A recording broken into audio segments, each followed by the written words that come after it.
E aí, galera, bom dia, boa tarde, boa noite. Não sei em que horário você está assistindo esse vídeo. O nosso trabalho de história do quarto bimestre é sobre a Segunda Guerra Mundial. Eu, Carol, João Pedro e o Marcelo. Nós iremos falar um pouquinho sobre os fatores da Segunda Guerra Mundial, as fases e as consequências, de uma forma bem resumida. Qualquer dúvida é só falar com a gente. Agora, sobre alguns fatores que ocasionaram a Segunda Guerra Mundial. Tem alguns tópicos ali, vamos falar do primeiro, que é a Grande Depressão. Basicamente, essa Grande Depressão foi um período de várias crises econômicas que afetaram tanto economicamente, tanto social, né, no meio social dos países. Não só dos países, mas sim do mundo inteiro, né, porque foi logo depois da Primeira Guerra Mundial, então a gente sabe que a Europa estava completamente devastada, principalmente a Alemanha, né, que saiu mega endividada, eu vou falar daqui a pouquinho, que tem a ver com o Tratado de Versalhes. E juntamente com essas crises na Europa, a gente teve a crise de 29 nos Estados Unidos. Que, como a gente sabe, os Estados Unidos sempre foi uma grande potência, né? Naquela época não deixava de ser. Então, foi uma crise que afetou basicamente o mundo todo, né? Que foi aquele período da Bolsa, né? Que a Bolsa caiu e tudo mais. Vamos falar agora do Tratado de Versalhes. O que foi o Tratado de Versalhes?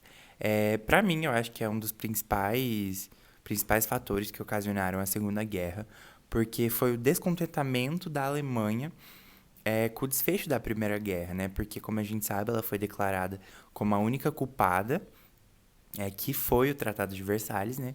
E ela teve que pagar vários impostos a vários países da Europa que saíram vitoriosos, né? Aos eixos que ganharam, né, a Primeira Guerra Mundial.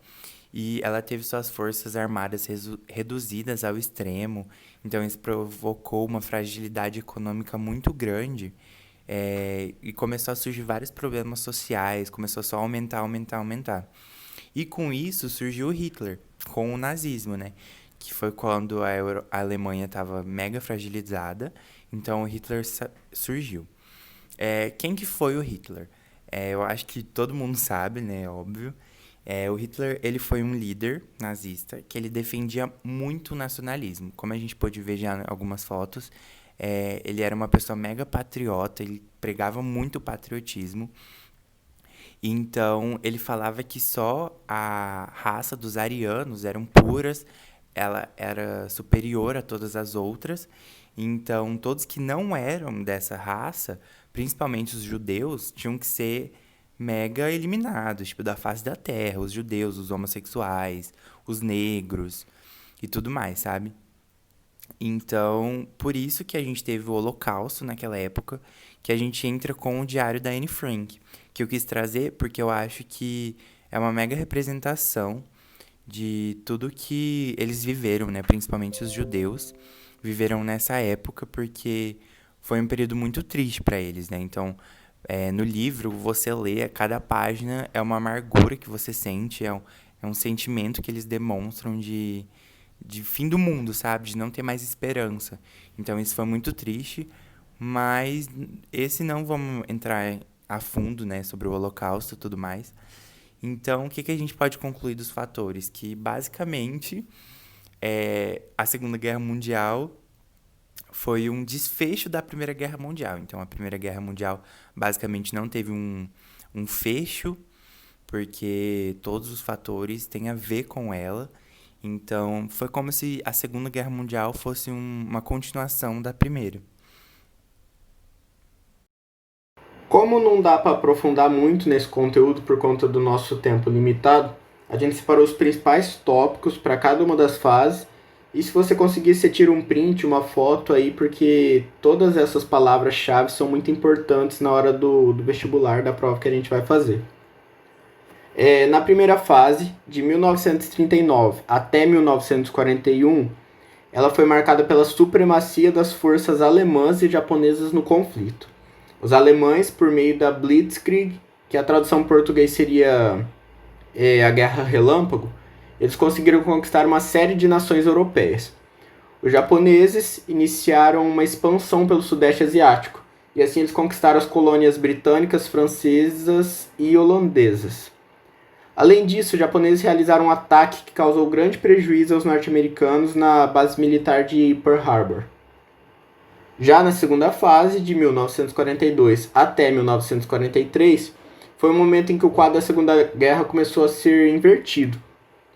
Os alemães foram barrados pelos soviéticos na famosa Batalha de Stalingrado, e o poder de guerra dos alemães iniciou seu declínio. O mesmo aconteceu com os japoneses, que após a derrota de Midway, perderam parte considerável do seu poder de guerra e foram sendo derrotados lentamente pelos norte-americanos. Na terceira e última fase, de 1944 até 1945, foi o momento em que os membros do eixo foram derrotados. As forças dos aliados na Europa cercaram os alemães e conduziram a invasão do território germânico na virada de 1944 para 1945. Os japoneses passaram a sofrer cada vez mais com os bombardeios dos Estados Unidos. Internamente o país está em colapso, mas a recusa dos japoneses em se render nessa guerra levou os americanos a atingir o Japão com 2 bombas atômicas sobre Hiroshima e Nagasaki, e a derrota do eixo trouxe, assim, o fim à guerra. Como a gente já sabe, a maioria dos países estava envolvido na Segunda Guerra Mundial e não foi diferente o Brasil estava nessa também. E como consequência do Brasil estar envolvido, teve o fim do governo de Vargas, porque a população estava questionando. Nós somos uma ditadura e você está mandando os nossos soldados para lá, né? E aí morreu muita gente também. Então, em 1945, Getúlio Vargas é deposto. E aí, nas eleições presidenciais do ano seguinte, a vitória é de Eurico Gaspar Dutra. Nessa fase também, o Brasil está alinhado com os Estados Unidos, politicamente e culturalmente. E aí tem uma política ali de boa vizinhança. E por causa disso, o Brasil também é convidado para participar da ONU, né? Organizações das Nações Unidas. Agora eu vou falar um pouquinho sobre as consequências da Segunda Guerra Mundial. A gente sabe que ela marcou profundamente o mundo contemporâneo, porque foram muitas mudanças depois dela. A Alemanha não foi declarada culpada, mas ela passou por um profundo processo de depuração ideológica. E aí os países europeus também estavam com uma população muito reduzida, porque morreu muita gente na guerra, né? A gente também pode observar que foi concretizada a criação da ONU, que é a Organização das Nações Unidas, para futuramente prevenir, evitar, no caso, outra guerra. E a Europa foi dividida em blocos econômicos, e os países do leste europeu, como a Polônia, a Hungria, começaram a sofrer influência da União Soviética para construir um governo socialista, no caso, né? E aí a França, a Bélgica entraram nessa fase numa época do estado de bem-estar social.